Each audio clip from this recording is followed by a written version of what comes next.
कि natural farming में हम माइक्रोब्स बाहर से लेके डालते हैं, अभी की प्रैक्टिसेस ये है। अच्छा। उसमें एक प्रॉब्लम क्या हो जाता है कि माइक्रोब्स अगर आप किसी यूनिवर्सिटी से लेने जाए तो आपको 20 टाइप के माइक्रोब ज़्यादा से ज़्यादा वो देंगे। 20 टाइप के माइक्रोब से सॉइल को फ़र्क ज़्यादा नहीं पड़ने वाला है।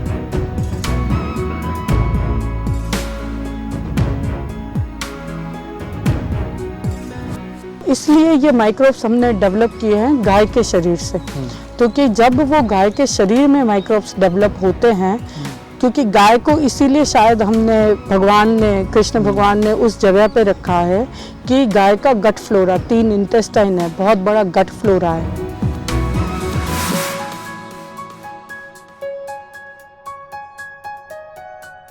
काउ इज ग्रीजिंग एनिमल, उसको सेंस है कि मुझे कौन सी नक्षत्र में भी कौन सा खाना खाना चाहिए, मेरे घर में कौन बीमार है तो मुझे क्या खाना चाहिए, ये सारा सेंस काउ को है।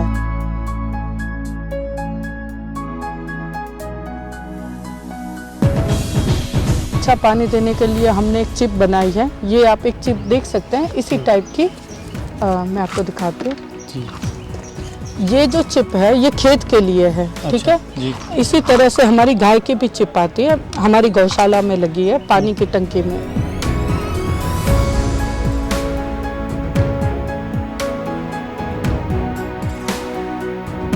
ये 120 फीट लंबा है। अच्छा। इसमें डेली फर्टिलाइजर बनाने की 4000 लीटर फर्टिलाइजर बनाने की कैपेसिटी है। ये तो एक बायोगैस तरह का प्लांट है। हाँ, बायोगैस प्लांट आप बोल सकते हैं।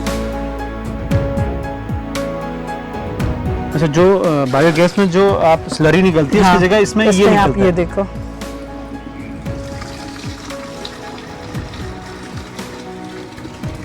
आप देख रहे हैं। तो ये आपका एडवांस जीवामृत हमारा बन गया, डायरेक्ट रेडी हो गया।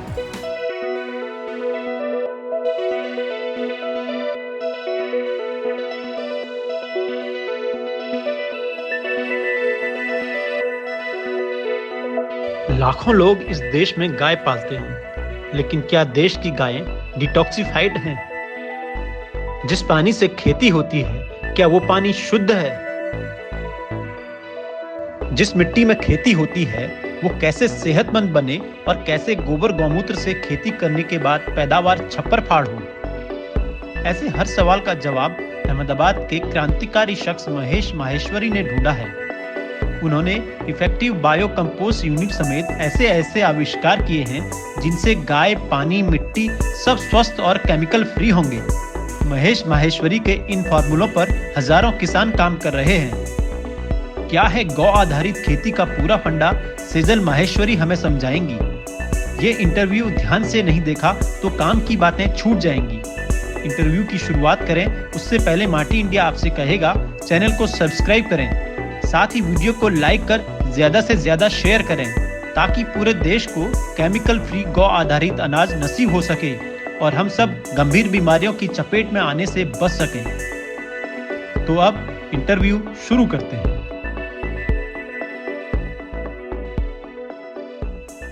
और आज सेजल बेन हमारे साथ हैं।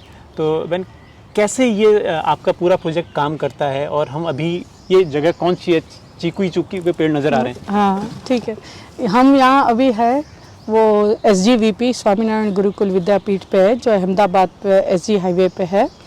और यहाँ पे जो हम गाय आधारित खेती कैसे की जा सकती है, हम जो एडवांस जीवामृत है वो अच्छी क्वालिटी का एडवांस जीवामृत कैसे बना सकते हैं और गौशाला के लिए खाना भी कैसे बना सकते हैं, जो एक बिजनेस मॉडल भी हो सकता है। गायों का ऑर्गेनिक चारा, आप अभी देखिए समाज में सबसे बड़ा कहीं पे भी ये कंसेप्ट से हम नहीं चलते कि गायों को अच्छा खाना देना है, क्योंकि आप समझे अर्थव्यवस्था पूरी या जो भी व्यवस्था पूरी वहाँ से ही चलेगी कि आपने गायों को अच्छा खाना दिया है। क्योंकि जब गाय अच्छा ऑर्गेनिक खाना खाएंगी, उनके गोबर गौमूत्र में वो सारे न्यूट्रिशन आएंगे जो खेती में जाएंगे और खेती में अनाज के माध्यम से हमारे शरीर में आएंगे।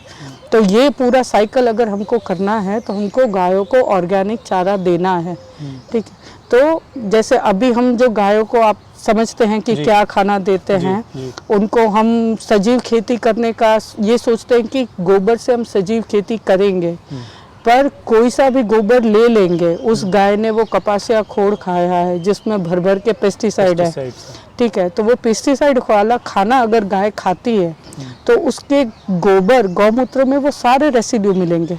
अब जब वो रेसिड्यू सारे मिलेंगे और उससे हम जब उस गोबर का यूज़ करते हैं खाद बनाने में, तो वो पेस्टिसाइड वापस उस खाद में भी आते हैं, फिर आपके ज़मीन में जाएंगे, वहाँ पे आएंगे, क्रॉप में आएंगे। तो इसलिए बहुत ज़्यादा ज़रूरी है कि हम गायों को अच्छे से अच्छा खाना दें, उसके बॉडी को डिटॉक्सिफाई करें। अब हमारा ऑर्गेनिक फार्मिंग का कंसेप्ट क्या है, हमको इतने अच्छे रिजल्ट क्यों मिले हैं? अच्छे से मेरा तात्पर्य है कि पहले ही क्रॉप साइकिल में कोई भी फार्मर अगर केमिकल से नेचुरल फार्मिंग में शिफ्ट करता है तो उसका यील्ड कम नहीं होता है। जो अभी आप देखें तो हम ऐसा बोलते हैं कि सजीव खेती में एक साल, 2 साल, 3 साल के बाद रिजल्ट आएंगे, पर फार्मर के पास कोई इतनी सस्टेनेबिलिटी नहीं है। कितना वेट करेगा? केमिकल फार्मिंग में हमको अभी कॉस्ट का इश्यू आने लगा है कि पहले उनको अगर यूरिया के 8 बैग डालनी पड़ती थी, अब 10 बैग डालनी पड़ रही है, 12 हो रही है, आने वाले दिनों में 20 हो जाएगा। हाँ, आने वाले दिनों में ये प्रोग्रेसिवली बढ़ता जा रहा है। और होगा ये कि 20 डालने पर भी जर्मिनेशन नहीं होगा। 2030 के रिपोर्ट है कि अगर यही वे से हमने फार्मिंग की तो सॉइल इतनी बेरल हो जाएगी कि उसमें सीड्स जर्मिनेट ही नहीं होंगे, तो हमारी फार्मिंग होगी कैसे? तो ये एक प्रॉब्लम है। अब ऑर्गेनिक फार्मिंग में उनको 3 साल के बाद रिजल्ट मिलते हैं, केमिकल फार्मिंग में खर्चा बढ़ रहा है और सॉइल खराब हो रही है, तो फार्मर अब करे क्या? तो there is a right way of doing the organic farming या नेचुरल फार्मिंग हम बोले जिसको। तो सजीव खेती की जब बात करें तो सजीव का इन्वॉल्वमेंट होना चाहिए। अब सजीव से ये मतलब होता है कि सॉइल में इतने माइक्रोब्स ज़्यादा होने चाहिए, माइक्रोब्स क्वांटिटी में भी ज़्यादा होने चाहिए और उनकी वैरायटीज़ भी ज़्यादा होनी चाहिए। ये 2 चीज़ें बहुत ज़्यादा इम्पॉर्टेंट है। क्वांटिटी ज़्यादा ये होने से ये होगा कि वो सॉइल लाइव कहलाएगी, सजीव कहलाएगी, उनमें बायोलॉजिकल एक्टिविटी बढ़ती ही जाएगी और जैसे ही बायोलॉजिकल एक्टिविटी बढ़ेगी फार्मिंग अच्छी होगी। वैरायटीज़ या टाइप ज़्यादा होने चाहिए। उससे मतलब ये बनता है कि मेरी बॉडी में अगर 5 टाइप के एंटीबॉडी है तो मैं 5 डिफरेंट सिचुएशन से डील कर लूँगी, ठीक है। अगर 10 है तो 10 सिचुएशन से डील करूँगी। कुदरत के कितने पैरामीटर्स हैं? n पैरामीटर्स हैं, तो n पैरामीटर से डील करने के लिए इतनी एंटीबॉडीज़ या इतने माइक्रोब्स होने चाहिए, ठीक है। तो अगर इतने माइक्रोब्स अगर सॉइल के अंदर है कि मॉर्निंग का टेम्परेचर आया तो एक particular sets of colony activate हो गई, इवनिंग का टेम्परेचर आया, ये तो अभी टेम्परेचर की बात करें, ऐसी ह्यूमिडिटी है, उनका परम्यूटेशन कॉम्बिनेशन है, तो इतनी वैरायटीज़ जब कुदरत की सेट होती है, उतने पैरामीटर्स के माइक्रोब्स आपके सॉइल में हैं तो वो हर एक सिचुएशन से डील करेंगे, इतने और डील भी करेंगे और उनके लिए फेवरेबल होगा तो वो और ज़्यादा वर्क भी करेंगे एफिशिएंसी से। तो इसलिए सॉइल में माइक्रोब्स के टाइप और काउंट, ये 2 चीज़ें होना बहुत ज़रूरी है। अब हम ये समझते हैं कि नेचुरल फार्मिंग में हम माइक्रोब्स बाहर से लेके डालते हैं, अभी की प्रैक्टिसेस ये है। उसमें एक प्रॉब्लम क्या हो जाता है कि माइक्रोब्स अगर आप किसी यूनिवर्सिटी से लेने जाएं तो आपको 20 टाइप के माइक्रोब ज़्यादा से ज़्यादा वो देंगे। 20 टाइप के माइक्रोब से सॉइल को फ़र्क ज़्यादा नहीं पड़ने वाला, ठीक है। तो हमने क्या किया कि अब ये माइक्रोब्स लाए कहाँ से? ऑर्गेनिक फार्मिंग में माइक्रोब्स डालने भी हैं, किसी फार्मर को करना भी है, पर माइक्रोब्स लाए कहाँ से? बाहर से लाने का एक प्रॉब्लम ये भी है कि वो उस कैलामिटी में सरवाइव करेगा। जैसे कश्मीर से कोई कुत्ता लाते हैं तो वो शायद या तो सरवाइव नहीं करेगा या एफिशिएंसी में काम नहीं करेगा। तो हमको वो भी चाहिए कि माइक्रोब्स डेवलप उसी कॉलोनी में हो रखे हो, ठीक है। तो इसलिए ये माइक्रोब्स हमने डेवलप किए हैं गाय के शरीर से, क्योंकि जब वो गाय के शरीर में माइक्रोब्स डेवलप होते हैं, क्योंकि गाय को इसीलिए शायद हमने भगवान ने, कृष्ण भगवान ने उस जगह पे रखा है कि गाय का गट फ्लोरा, 3 इंटेस्टाइन है, बहुत बड़ा गट फ्लोरा है, तो ये सारे माइक्रोब्स हम गाय के शरीर में जनरेट कर सकते हैं। अब बाहर से गोबर लाए और उस गोबर में माइक्रोब्स डालें, उससे बेटर यही है कि वो गोबर में ही जनरेट हो। तो गोबर में जनरेट करने के लिए हमको गायों के शरीर से जनरेट करने हैं। अब गायों के शरीर से जनरेट करने के लिए गायों को अच्छा खाना तो देना पड़ेगा। बिना हमने ये रिपोर्ट से, लैब रिपोर्ट हमने इसके किए हैं, वो lab report it cost around 18 lakh at that time. अच्छा। सो और इंडिया में हुआ भी नहीं था, जर्मनी से करवाना पड़ा था, सिर्फ गोबर गौमूत्र का रिपोर्ट कि इसमें माइक्रोब्स कितने हैं। हमने देखा कि जो रजड़ती गाय होती है उनके जो माइक्रोब्स अगर हमने देखे गए तो वो हमको 20 टाइप्स के माइक्रोब नहीं मिले। मैं काउंट नहीं बोल रही हूँ, टाइप बोल रही हूँ। क्यों? और गौशाला में अगर हम देखते हैं तो वो ज़्यादा से ज़्यादा, मैं बहुत ज़्यादा बोल के 1000 बोल रही हूँ कि इतनी वेराइटीज़ के माइक्रोब्स मिले। रीज़न उसका क्या बनता है कि हम उनको वर्सेटाइल खाना भी नहीं दे रहे, उनको एक ही टाइप का खाना उनके पास जा रहा है। हम हमारे फूड में भी ऐसा बोलते हैं कि कलरफुल फूड खाओ। हम तो रोज वैरायटी ऑफ खाते हैं, उनको एक ही तरह का उनको एक ही खाना देते हैं। तो काउ इज ग्रेजिंग एनिमल, उसको सेंस है कि मुझे कौन सी नक्षत्र में भी कौन सा खाना खाना चाहिए, मेरे घर में कौन बीमार है तो मुझे क्या खाना चाहिए, ये सारा सेंस काउ को है। पर अभी गौचर जमीन नहीं बची तो वो गाय को अच्छा खाना मिलेगा कैसे? ठीक है, तो हम उनको एक स्वर्ण प्राशन देते हैं 10 ml। स्वर्ण प्राशन क्या चीज है? स्वर्ण प्राशन ये 900 डिफरेंट टाइप्स ऑफ हर्ब्स है जो जहाँ पे उगते हैं वहाँ से ही हम प्रोक्योर करते हैं। उनको उगाया या प्रोक्योरमेंट भी उसका नक्षत्र के हिसाब से किया गया है। हमारे वेदों में लिखा हुआ है, ये नॉलेज है कि कौन से नक्षत्र का कौन सा पेड़ है, उसका फ्रूट है वो ज़्यादा फ्रूटफुल रहेगा। तो ये सारी चीज़ें हमने नक्षत्र से, हमारी रिसर्च है।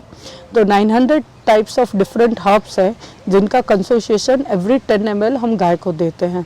उससे क्या होता है कि उसको जो वेराइटीज ऑफ फूड पहले के ज़माने में मिल जाता था, पहले सिर्फ गोबर से भी अच्छी फार्मिंग होती थी। रीज़न ये था कि सब कुछ शुद्ध था। अब कंसेप्ट वो सही है लेकिन प्रैक्टिसेस थोड़ा चेंज करना पड़ेगा क्योंकि वेदर बहुत चेंज हो गया है।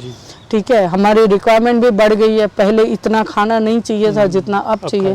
पहले सॉइल का कार्बन अच्छा था, अब हमने सारा एमिट कर लिया है। तो ये इसलिए हमको थोड़ा फास्ट लाने के लिए गायों को वो जो सेंस था बाहर खाने का, चर के आती थी, वो सब अब मिला नहीं, गौचर जमीन नहीं रही। तो अब हमको गायों को घर बैठे कुछ अच्छा देना है। तो इसलिए ये सुवर्ण प्राशन देते हैं कि जिसमें 900 प्लस जो हर्ब्स है वो गाय को मिल जाए। तो उनको जब ये हर्ब्स मिलते हैं उनका बॉडी डिटॉक्सिफाई होना चालू होता है क्योंकि अभी तक का जितना भी पेस्टिसाइड्स रेसिड्यू उसने खाया है वो सारा निकलेगा, तभी कोई नई चीज़ को वो अडेप्ट कर पाएगा। अच्छा, ये कितना देते हैं, मतलब कितने दिन तक चलता है? ये आप लाइफ टाइम भी दे सकते हैं। वो कॉस्ट भी 10 रुपीज़ पर 10 ml आती है। तो आप समझ ले एक गाय का एक दिन का डोज 10 रुपया हुआ। और कोई फार्मर अगर नहीं कर पाते तो हम उनको बोलते हैं आप अगर कोई मसाला वसाला खाते हो तो एक पड़ी की कम खाओ। गाय को आप वो दोगे तो उसका दूध आपका बच्चा पिएगा तो उसको क्या न्यूट्रिशन मिलेगा? ठीक है, गोबर गौमूत्र तो अच्छा बनेगा, उसके दूध भी इतने न्यूट्रिशन आएंगे। और किसी की हेल्थ अच्छी हो तो वो अपनी पूरी एफिशिएंसी में काम करता है, कॉमन सेंस है, तो वो बहुत अच्छे से उसका गोबर गौमूत्र बनेगा। हमारे लैब रिपोर्ट से हमें पता कि उनकी, और दूसरा 70% हमारा जो पंच महाभूत से हमारा जो शरीर बना है उसमें 70% पानी है। तो पानी अगर कितना भी अच्छा खाना खाएं पर हम पानी शुद्ध ना करें या शुद्ध ना पिया तो हमारा शरीर खराब हो जाएगा या इतना अच्छा काम नहीं कर पाएगा। तो हमने ये भी किया कि गायों के शरीर को पानी को भी शुद्ध किया। अब पानी को शुद्ध करने से ये रहता है कि 70% उसका और अच्छा बेनिफिट हो गया।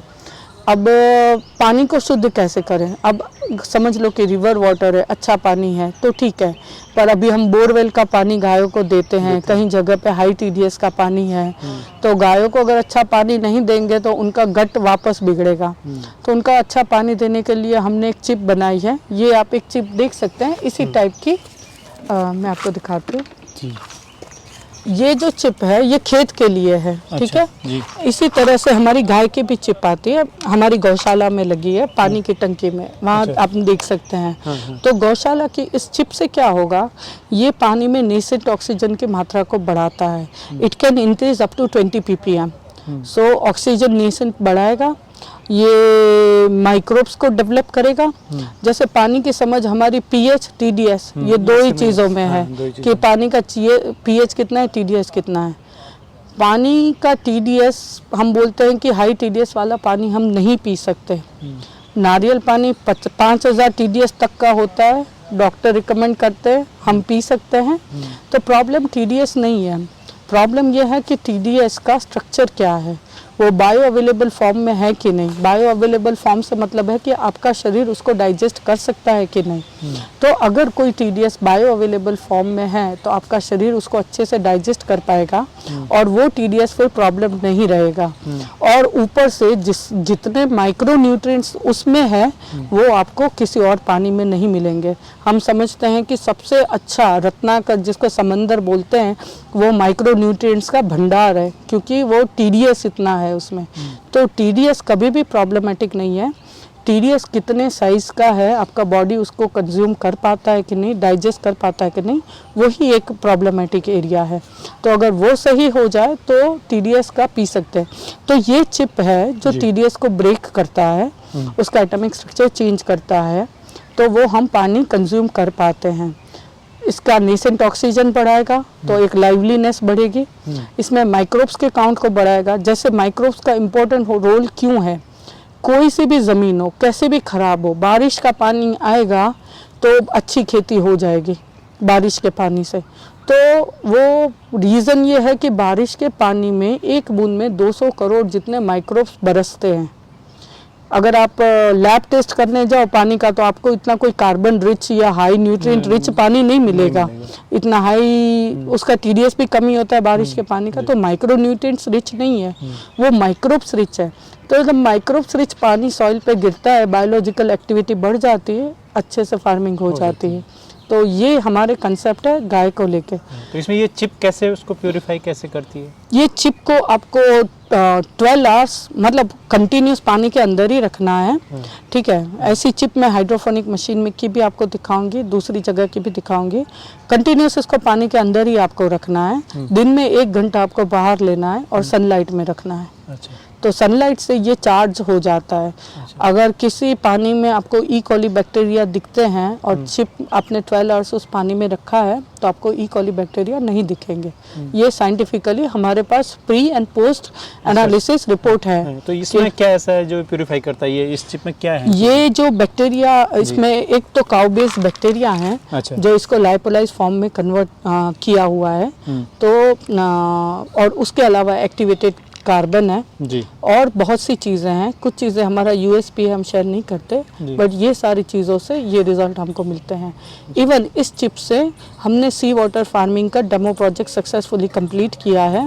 शायद नेक्स्ट 4 मंथ्स में हम मिलेंगे तो मैं आपको दिखाऊंगी कि हम नेक्स्ट 100 एकर्स की फार्मिंग, सी वाटर फार्मिंग इस चिप की मदद से करने जा रहे हैं। तो और बेसिकली 2-3 चीज़ें क्लियर हुई हैं। एक तो गायों की शुद्धता हो गई है, गोबर गौमूत्र सारा शुद्ध हो गया है, पानी शुद्ध हो गया है, फिर बच्चा ज़मीन ऑटोमेटिकली इन सब चीज़ों के इस्तेमाल से शुद्ध हो जाएगी जी। ठीक है। तो फिर इसके आगे का प्रोसेस और कैसे क्या करते हैं? मैं देख रहा हूँ वहाँ पीछे कुछ हम EBC यूनिट देखते हैं जी, वो हम बताते हैं। ये क्या यूनिट है? ठीक है, हम देखते हैं।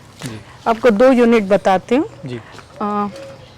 आप ये देखेंगे, एक ये बड़ा यूनिट है, ये हमारा प्रोडक्शन यूनिट है। ये जो पूरा है ये 120 फीट लंबा है। अच्छा। इसमें डेली फर्टिलाइजर बनाने की 4000 लीटर फर्टिलाइजर बनाने की कैपेसिटी है। ये तो एक बायोगैस तरह का प्लांट है। हाँ, बायोगैस प्लांट आप बोल सकते हैं। अच्छा। दोनों में एक चीज का डिफरेंस है कि बायोगैस में पूरा जो चीज है वो डाइजेस्ट नहीं होती। आप उसका आउटपुट देखेंगे तो एक स्लरी आउटपुट आएगा हमेशा, गोबर मोटा होगा, उसको निकालना, अनडाइजेस्टेड फूड जैसा है। जैसे मैंने किसी चीज में बहुत सारा कुछ खाना भर गया, अब उसने वॉमिट की जी, तब वॉमिट अगर मेरा शरीर में वॉमिट कंज्यूम करूंगी तो एक्सेप्ट नहीं करेगा, क्योंकि मेरे शरीर के माइक्रोब्स उसको एक्सेप्ट नहीं करेंगे, तो वो सॉइल के माइक्रोब्स भी उसको एक्सेप्ट नहीं करेंगे। तो ये जो EBC यूनिट है वो अलग स्टैंड आउट इसलिए करता है कि अगर मैं रेशियो वाइज भी बताऊं तो इसमें 10 kg गोबर से 1 मीटर क्यूब गैस बनता है।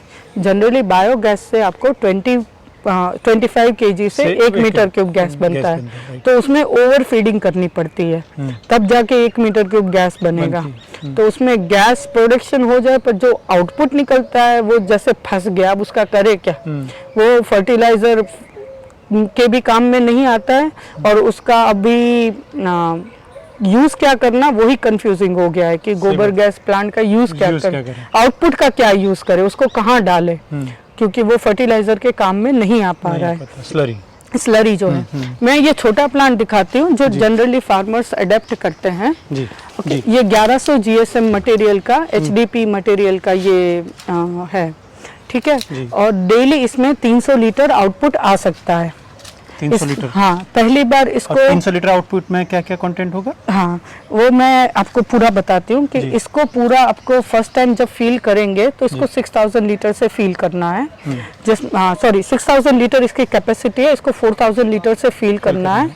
2000 हम गैस के लिए जगह छोड़ देते हैं, ठीक है। और फिर 25 डेज का इसका रेस्टिंग पीरियड है। 25 डेज के बाद आप इसका रेगुलर यूज कर सकते हैं। Maximum capacity 300 days.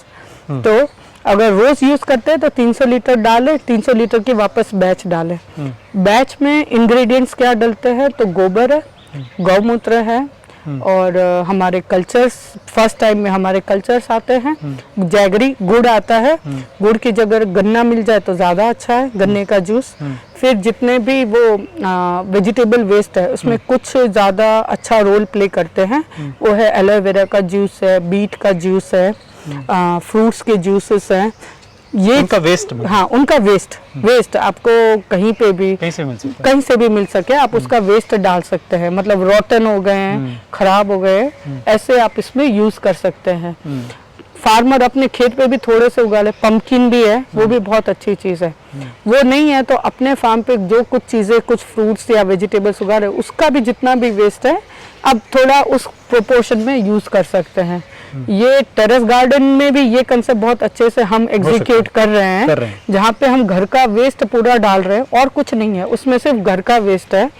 और उससे गैस भी बन रहा है जिससे हम अपने घर का चूल्हा चला रहे हैं, और जो फर्टिलाइजर बन रहा है उससे हम फार्मिंग कर रहे हैं। तो पर कॉस्ट कितनी पड़ती है, फिर उसका मतलब कितना खर्चा आ जाता है? आपको 0.2 मिलेगा, 0.2 कॉस्ट आती है। अच्छा, इसकी अगर 1 लीटर फर्टिलाइजर की कॉस्ट मैं बोलूँ ना, अगर वेस्ट प्लांट में करने जाए तो 20 पैसा कॉस्ट आती है 20 पैसा कॉस्ट बनाने के। गैस की कॉस्ट में सब मिला के कॉस्ट कितनी आती है? हाँ, मैंने वो सब मिला के हाँ, कॉस्ट मैंने आपको कॉस्ट बताया कि इतना पैसा पर लीटर कॉस्ट आता है उसका, ठीक है। और 1 रुपये में तो हम भी कई जगह से बाय बैक करते हैं। अच्छा, हाँ, ग्रेट, ठीक है। तो आप समझ लो कि 20 पैसा का 1 रुपये में उनको भी बेनिफिट हो गया, और सबसे ज्यादा बेनिफिट ये हो गया, गैस फ्री हो गया जी, घर का कचरा, सोसाइटी का कचरा मेंटेन हो गया, और जो फर्टिलाइजर बना वो लोग सेल कर पाए। तो ये कितना मीटर का ये बैग है पूरा? ये जो है अगर 6 मीटर क्यूब का बैग है, इसकी हाइट विथ इसकी बात करें 24 फीट है, 5 फीट है, 24 बाय 5 फीट का ये बैग है, ठीक है। अब हम इसका थोड़ा लिक्विड देख लेते हैं कि बायोगैस में और इसमें क्या डिफरेंस आता है, ठीक है। विकी आप दिखा दे। अच्छा, जो बायोगैस में जो आप स्लरी निकलती है, हाँ, उसकी जगह इसमें ये निकलता आप ये देखो,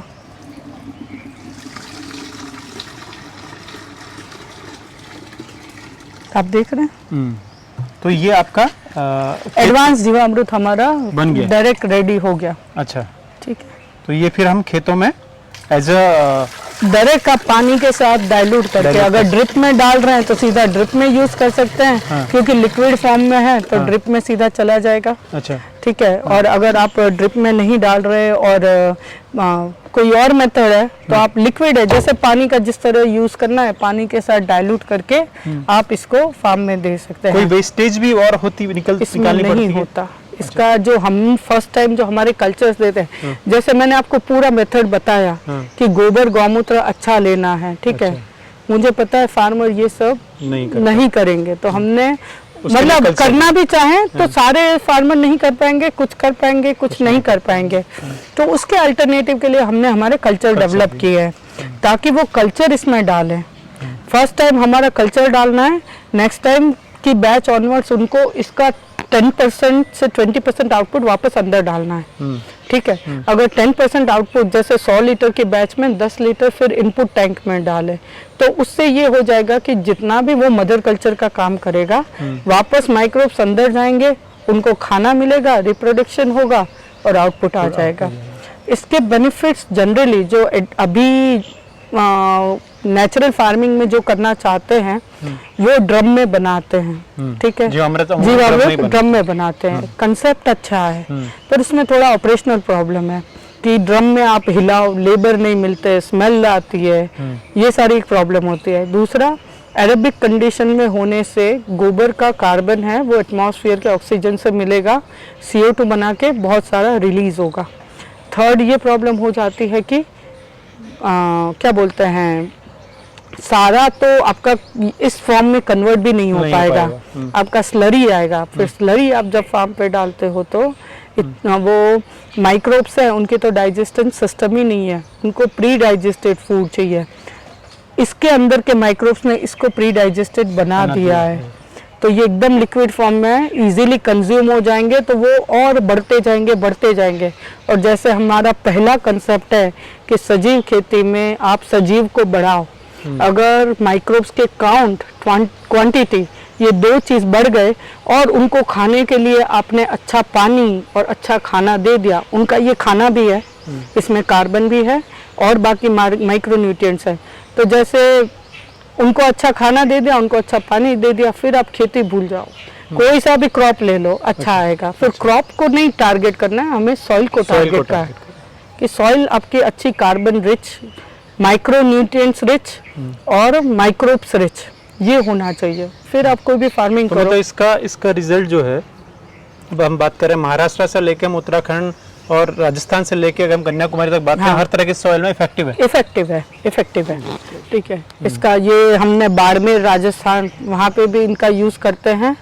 ठीक है, हम उड़ीसा में भी हमारे इनके प्लांट्स हैं, MP है, महाराष्ट्र में भी बहुत ज़्यादा है, महाराष्ट्र में, गुजरात महाराष्ट्र, ये दो जगह पे सबसे ज़्यादा है। तो इसकी कॉस्टिंग क्या आती है? इसकी कॉस्टिंग में बताऊं तो 19,000 ट्यूब का कॉस्ट होता है, आज की रेट में बताती हूँ। स्मॉल वाले का? हाँ, स्मॉल वाले का ट्यूब का कॉस्ट 19,000 है। जो हम कल्चर देते हैं वो 11,000 के कल्चर आते हैं। 5 kilo liquid 5 kilo powder culture, 5 litre liquid culture और 1 लीटर फास्ट कल्चर, 50 दिन की जगह 25 दिन का। तो आपकी कॉस्ट 30,000 बैठती है। ट्यूब पे आपको 12% GST लगता है, which cost you around 2,280 rupees. तो टोटल कॉस्ट 32,280 होता है। उसमें भी इम्पोर्टेंट चीज़ ये है कि ट्यूब इज अ हार्डवेयर। ठीक है, मेन जो चीज़ है उसमें वो है सॉफ्टवेयर, जो उसके कल्चर डालते हैं। तो कल्चर हमेशा डालने पड़ते हैं? नहीं, कल्चर आपको फर्स्ट टाइम डालने हैं, नेक्स्ट टाइम ऑनवर्ड्स जो आपने 10% वापस अंदर डाला ना, तो वो मदर कल्चर वापस आपका अंदर मिल गया। अच्छा। तो उसमें हमेशा से वो वापस उनको खाना मिल गया, उनका रिप्रोडक्शन हो गया, फिर बढ़ गए। तो ये इसमें क्या सर्विस के लिए भी कुछ जरूरत पड़ती है, साल भर बाद, 2 साल बाद, या मेंटेनेंस आप करते हैं, क्या तरीका? तरीका हमारा ये है कि हम 20 इयर्स तक फ्री सर्विस देते हैं। 20 इयर्स? हाँ, वो 20 इयर्स तक की सर्विस फ्री इसलिए क्योंकि हमें पता है ये ज़्यादा प्रॉब्लम नहीं करने वाला। और जैसे जनरली रोडेंट इसको डैमेज नहीं कर पाएंगे, कोई चूहा या कोई भी उसको डैमेज नहीं कर पाएगा। अगर मेरे से गलती से या किसी से शार्प मटेरियल कुछ लग गया और उसका कुछ प्रॉब्लम हुआ तो हम उनको 20 इयर्स तक की फ्री सर्विस देते हैं, जिसमें इसको हम पंचर कर सकते हैं। अच्छा, ठीक है। जैसे सिंटेक्स की टंकी को हम कभी पंचर नहीं कर सकते, लेकिन इसको कर सकते हैं। मतलब ये रिपेयरेबल? हाँ, रिपेयरेबल है और ड्यूरेबिलिटी इसकी ज़्यादा है। और ऊपर से जनरली ये फार्मर मुझे क्वेश्चन करते हैं कि कभी भी इस ट्यूब को खाली नहीं करना पड़ेगा कि सॉलिड कुछ बच गया या ऐसे कुछ। तो हम ये कहते हैं कि जब भी आप हमारे बताए हुए मुताबिक अगर इसको चलाते हो, ठीक है, तो आपको ये कभी कोई प्रॉब्लम नहीं करेगा। तो अब हम ये कहाँ पर आ चुके हैं? अब हम हैं हाइड्रोफोनिक यूनिट के पास जी। 14% से ज्यादा प्रोटीन है, 10% शुगर है। आप इसको कट करके भी देखो कितना पानी है। बहुत बहुत बहुत बहुत बहुत बहुत मीठा है, देखिए ना कितना सॉफ्ट है और आराम से खा सकती है ये गाय आराम से खाती है और इससे डिहाइड्रेशन नहीं होता। तो आप समझ लो समर में अगर गाय को डिहाइड्रेशन नहीं होता तो उनका दूध भी बना रहता है और उनकी हेल्थ भी बनी रहती है। वरना क्या होता है गौशालाओं में गर्मी के टाइम में दूध कम हो जाता है क्योंकि हाइड्रेशन नहीं हो पाता। कि आप समझ लो हाइड्रोपोनिक पानी पे ही चलता है, तो उसका पानी शुद्ध होना बहुत ज्यादा जरूरी है। अच्छा, तो ये स्मॉल चिप आ गई अब? हाँ, ये स्मॉल चिप है। अच्छा। और ये चिप ऐसी होती है कि कोई यूनिवर्सल चिप नहीं है जो सब जगह चले। जैसा पानी है उसके वो डिटेल टेस्ट होते हैं और उसके अकॉर्डिंगली ये चिप फॉर्मुलेट होती है। तो ये स्पेसिफिक इतने बड़े टैंक के लिए? इतने बड़े टैंक के लिए